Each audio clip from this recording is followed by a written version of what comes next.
È entrato un individuo con il casco integrale nero, visiera nera, ha puntato la pistola e ha chiesto i soldi.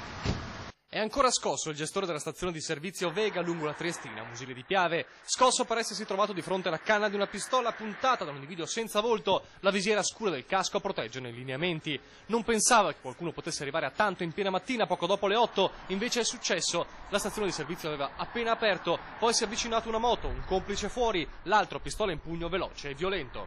Ci ha fatto segno di andare dietro, quindi evidentemente sapeva muoversi evidentemente. Parlava italiano, sì, anche senza accenti particolari.